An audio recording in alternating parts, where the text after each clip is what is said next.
becomes your mission. Yeah.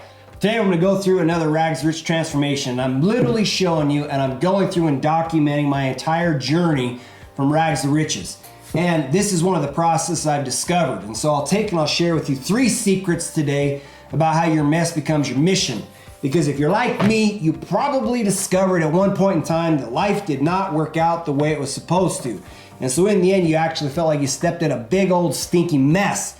And so to help you understand this a little bit, I created this little cartoon right here.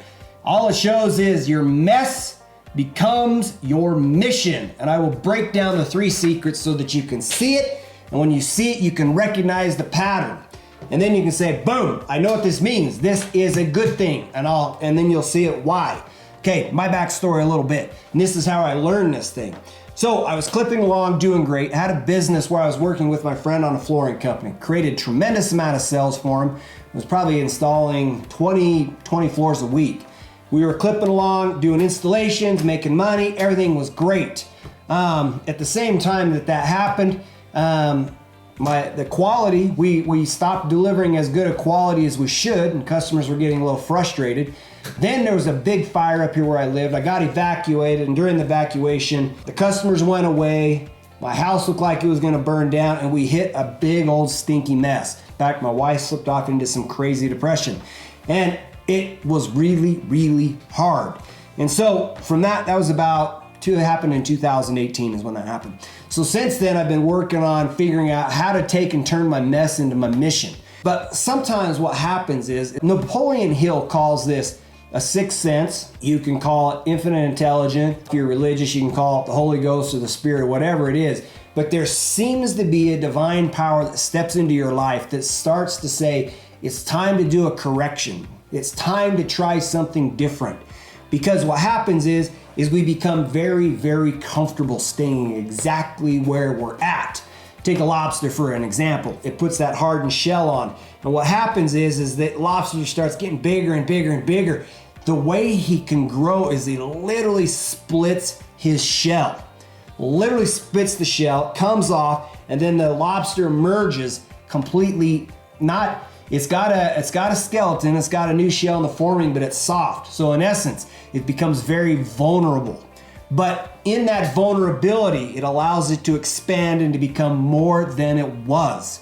And if you look at it, and you'll see easily today, what I'm sharing with you is a pattern that's repeated over and over and over again in the lives of excellent people. They will discover they've got a problem. Like one guy I like a lot, and I buy a lot of his products, is Russell Brunson. He's one of my coaches. He had businesses that went and collapsed and worked and didn't work. And he finally hit a point where he actually ended up he created ClickFunnels. But it wasn't until he finally figured out what his mission or his purpose was that he actually stepped into success, and he started impacting a lot of people, making their lives better. And so here's what it is. This is the path. This is the secret. This is the way.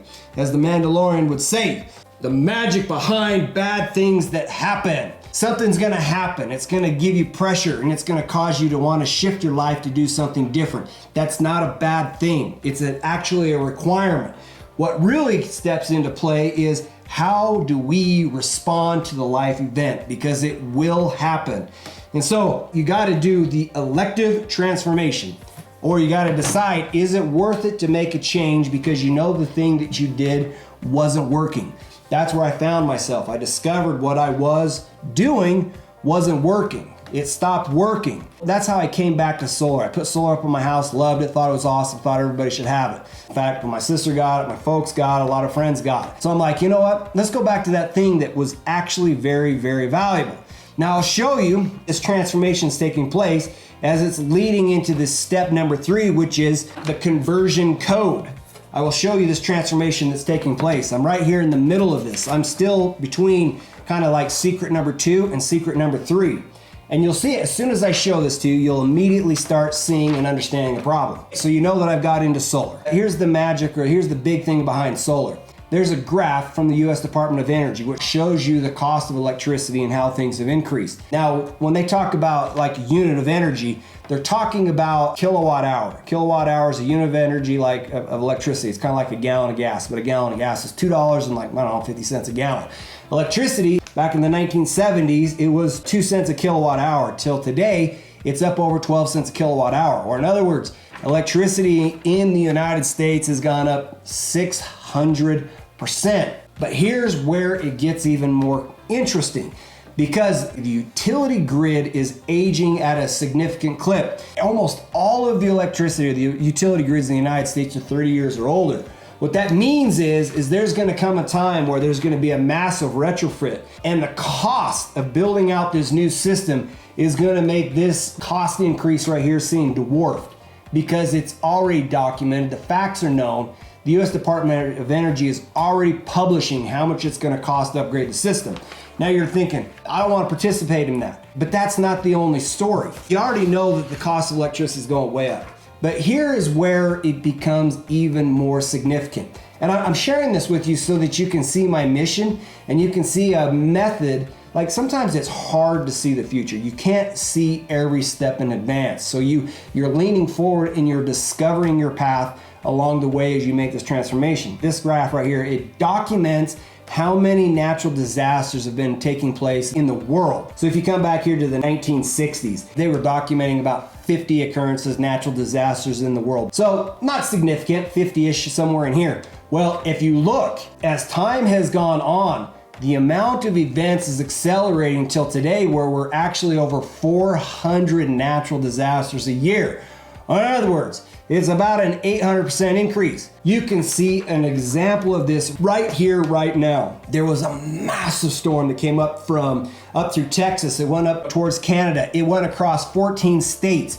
14 states had all their power knocked out. And so what actually ended up happening is you actually have rolling power outages. Or in other words, this group of people got power for 60 minutes, then they turned it off. This people got it for 60 minutes, then they turned it off, because there's a massive shortage of power.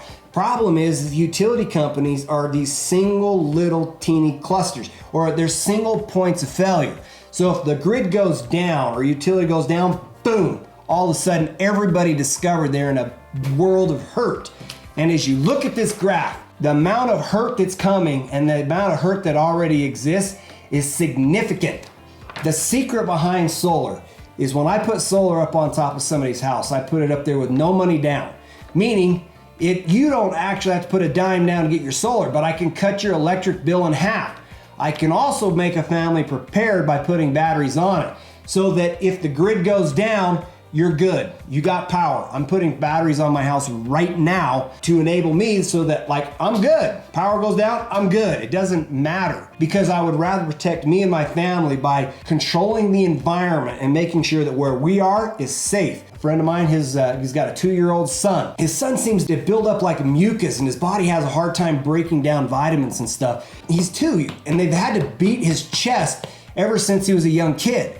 Well, they've got equipment now that actually helps make sure that their child stays alive, meaning power to them is absolutely essential. So not only that, you can think of people on respirators. There's people that have absolute needs for power all the time. And basically the absence of power means that the devices that they use to keep themselves alive would fail. And if they failed, they would have a massive problem. Part of what I've discovered is I realized that my business collapsed. I realized there was something else to come into play, and I felt bad about it. Change wasn't easy. Breaking out of a shell for a lobster is not necessarily a comfortable thing, but it's necessary so that you can become more than you are now. And so what I'm discovering on this journey is I am finding my mission, or a way in which I can help more people and impact more lives by figuring out ways to offer them my wholesale solutions, so that I can help more families be secure and independent and save a ton of money, because somebody's gonna get stuck with that bill. If you look at it through that lens, it helps shift things. You see what I mean? You see how you can start seeing things that are shifting? It would be nice if you could say, oh, I see the entire future. I understand how everything's gonna unfold, because we don't. Sometimes we just have to experience the pain, which causes us to take and to grow.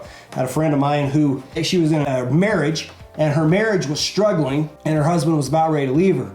And so she did the one thing that she could do, which was to focus on her and change her and do what she could about her, because she couldn't change anybody else. As a result of what she was doing, it influenced her husband to actually want to cause a shift too, so that they stay together. They are now showing and teaching people in marriage how to take and to operate and to get together with only one person being willing to raise their hand and make a change to be able to save the marriage.